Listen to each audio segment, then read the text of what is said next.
ବେଦାନ୍ତ କୋଷ୍ଠିକ ପୋଖରୀ ଭାଙ୍ଗିବା ଘଟଣା ବିଲାଟି ପଦରରେ ରେଳ ରୋକ କଲେ କ୍ଷତିଗ୍ରସ୍ତ ଲୋକେ। ଶନିବାର ବିଳମ୍ବିତ ରାତିରେ କଳାହାଣ୍ଡି ଜିଲ୍ଲା ଲାଞ୍ଜିଗଡ଼ ସ୍ଥିତ Vedanta limited process water lake ବିଷାକ୍ତ କୋଷ୍ଠିକ ପୋଖରୀ ହଠାତ୍ ଭାଙ୍ଗି ଯିବାରୁ ଲାଞ୍ଜିଗଡ଼ ନାରାୟଣପୁର ଡଙ୍ଗିଝୁଲା ଛତ୍ରପୁର ସମେତ ଅନ୍ୟାନ୍ୟ ଅଞ୍ଚଳରେ ଅତ୍ୟନ୍ତ ବିଷାକ୍ତ କୋଷ୍ଠିକ ପାଣି ବହି ଶହ ଶହ ଏକର ଜମି ନଷ୍ଟ ହୋଇଯାଇଛି। ସେହିପରି ନଦୀର ଉଭୟ କୂଳରେ ଥିବା ଅନେକ ଗାଁରେ ରୋଗ ସଂକ୍ରମଣର ଆଶଙ୍କା, ପାନୀୟ ଜଳ ପ୍ରଦୂଷଣ, ମଣିଷ ଓ ଗୋରୁଗାଈଙ୍କ ଜୀବନ ବିପର୍ଯ୍ୟସ୍ତ ହେବା ଆଶଙ୍କା ବୃଦ୍ଧି ପାଇଛି।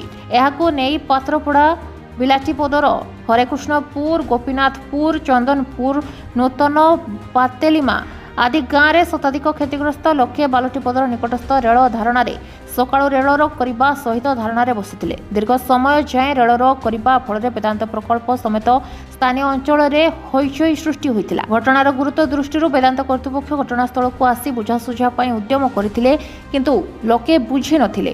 ପରିସ୍ଥିତି ନିୟନ୍ତ୍ରଣ ବାହାରକୁ ଯିବା ଆଶଙ୍କା ଦେଖାଦେବାରୁ ଲାଞ୍ଜିଗଡ଼ ପୁଲିସ ଘଟଣାସ୍ଥଳରେ ପହଞ୍ଚିବା ସହିତ ପରିସ୍ଥିତି ଉପରେ ତୀକ୍ଷ୍ଣ ନଜର ରଖିଥିଲା।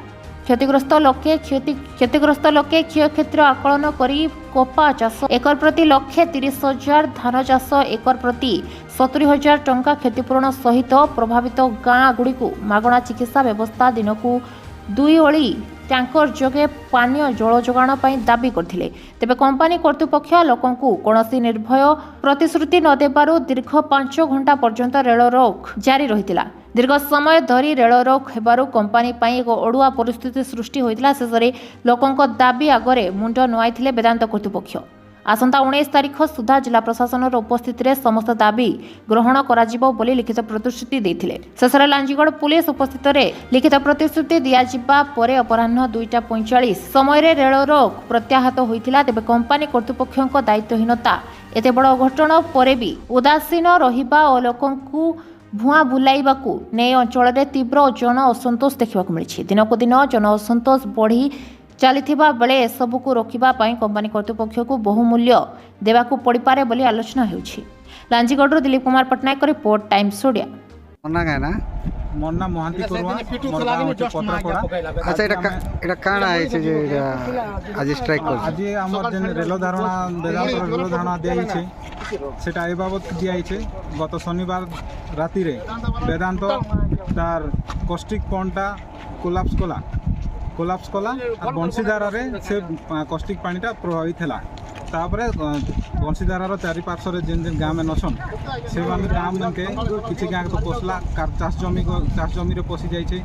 आउ पानी माने भी जेनटा के पशुधा लगी बंशीधार से पानी भी यूज कर से पानी रे प्रभावित तो से लगी आम आमर दाबी थिला जेहेतु आम नोटिस तो नहीं करी पूर्वर आम काली सकाले रविवार सकाले जेन आम एटा कलु सब लोग पानी पुना पी देछन, गाधा गाधी कर व्यवहार कर देछन ऑलरेडी।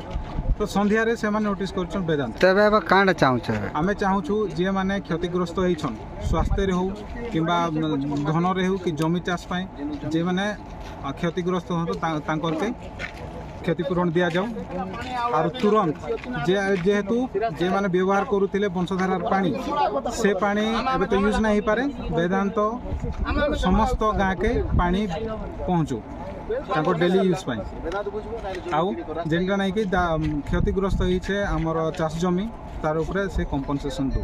एबे आपण जे स्ट्राइक करथिले एटा किछि वेदांत कर्तृपक्ष आसले कि आज आसिले केवल एति काई कहि कर गले कि आमे आज एटा करूछु आसंता काली 10टा सकाले आसिकरी ए जगह रे ही आमे आउ थरे सुनानी करमु आपण मानकर दाबी सुनमु तापर फैसला हेबा। सेमे जदी दाबी नै सुनुछन आगामी पुणी थरे एपरि धारणा बसे दियो।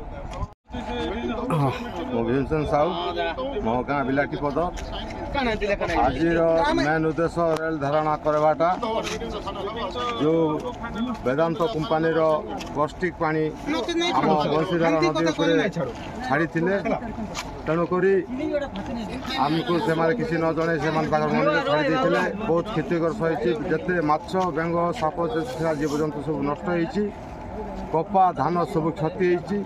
तेणुक आमर केते खंड गाँ अच्छी आपणकर रायगड़ार पीड़ीगुड़ा गौड़ गाँ तापर रानीपिंडा आमर कलाहांडीर बातेरनीमा ଚନ୍ଦନପୁର, ଗୋପୀନାଥପୁର, ନିଆଳି, ବିଲାଟିପଦ, ଟୁରିଗୁଡ଼ା, ବରିପଦର ଏତିକି ଗାଁ ଲୋକ ଆମେ ବଂଶୀଧାରା ନଦୀ ଉପରେ ନିର୍ଭର କରୁ।